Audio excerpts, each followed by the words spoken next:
Hello friends, ഇന്ന് നമുക്ക് mutton ബ്രെയിനും എഗ്ഗും ചേർത്ത് ഒരു ബുർജി ഉണ്ടാക്കാം.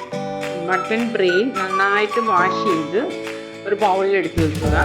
അതിൻ്റെ ഒപ്പം ഒരു 3 എഗ്ഗ് വൈറ്റും യെല്ലോയും ഒന്നിച്ചിട്ടിട്ട് അതിൻ്റെ ഒപ്പം കുറച്ച് ഉപ്പ്, ഒരു സ്പൂൺ വെളിച്ചെണ്ണയും കൂടി ഇടുക.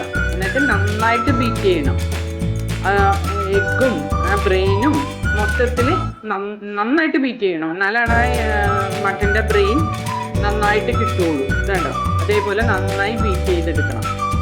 അതിനുശേഷം നമുക്ക് ചട്ടിയൊക്കെ അടപ്പത്ത് വെച്ച് ഓയിലൊക്കെ ഇട്ട് ഫസ്റ്റ് ഒണിയൻ നന്നായിട്ട് വാടി കിട്ടണം.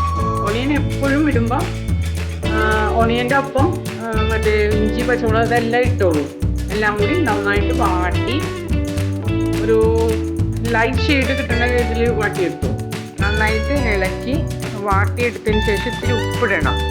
പിന്നെ ഇത്തിരി മുളക് പൊടി, മഞ്ഞൾപ്പൊടി ഇതെല്ലാം കൂടി ഇട്ടിട്ട് വീണ്ടും നന്നായിട്ട് ഇളക്കണം. ആ ഒരു പച്ചപ്പ് മാറണം. അതായത് പൊടികളുടെ ഒരു പച്ചപ്പ് ഉണ്ടാവുമല്ലോ, അതൊന്ന് മാറിക്കിട്ടണം.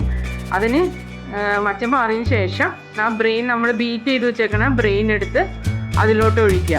എന്നിട്ട് നന്നായിട്ട്, അതായത് അത് പെട്ടെന്നൊന്നും ഡൈലൂട്ട് ആവില്ല. അപ്പോൾ നന്നായിട്ട് ഒരേ സൈഡിൽ ഇങ്ങനെ ഇളക്കി കൊടുത്തുകൊണ്ടേയിരിക്കണം മൊത്തത്തിൽ. അതായത് നമ്മൾ സാധാരണ മുട്ട ചിക്കിയൊക്കെ വറുക്കൂലേ, ആ ഒരു സംഭവം തന്നെ. പക്ഷേ ഇതിൽ കുറച്ചും കൂടി തിക്നെസ് ഉള്ളത് കൊണ്ട് കുറച്ച് നേരം എടുത്ത് നന്നായിട്ട് ചിക്കിക്കൊണ്ടേയിരിക്കണം. അപ്പോൾ നല്ല ഡ്രൈ ആയിട്ട് വരും. ഉണങ്ങി നല്ല ഡ്രൈ ആയിട്ട് നമ്മൾ മുട്ടയൊക്കെ ചിക്കി വറുക്കുമ്പോൾ കിട്ടുന്ന ആ ഒരു ടെക്സ്ചറിൽ തന്നെ എത്തും. അതനുസരിച്ച് വേകുകയും ചെയ്യും, ഡ്രൈ ആവുകയും ചെയ്യും. അങ്ങനെ നന്നായിട്ട് ഉണങ്ങി വരും. അതിനുശേഷം സ്വല്പം കുരുമുളക് പൊടി ഒന്ന് ആദ്യം നമ്മൾ ഇട്ടതാണ്, എന്നാൽ പോലും കുറച്ചും കൂടി ഒന്ന് തൂക്കി കൊടുക്കണം. എന്നിട്ട് ഒന്നും കൂടി ഇളക്കി പോകണം. അപ്പോൾ നമുക്ക് ആ ഒരു പൊടിക്കെടുത്ത് വായിൽ വെച്ച് നോക്കിക്കോ, അപ്പോൾ ആ എരിവൊക്കെ മനസ്സിലാവുമല്ലോ.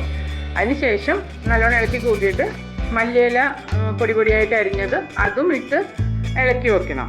നല്ലോണം ഇളക്കണം. അപ്പോൾ എല്ലാ വശത്തും നല്ല മൊരിഞ്ഞിരിക്കും.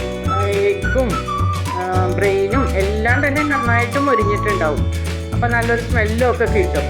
അപ്പോൾ എല്ലാം വീണ്ടും ഒന്നും കൂടി ഇളക്കി നല്ല മൊരിഞ്ഞ് മണം വരും. നല്ല കൊതി തോന്നുന്ന മണമായിട്ട് കേട്ടോ. എല്ലാവരും മട്ടൻ ബ്രെയിൻ കൈ കിട്ടുമ്പോൾ ഇതൊന്ന് ചെയ്ത് നോക്കണം. നല്ല ടേസ്റ്റ് ആയിരിക്കും. Okay, by.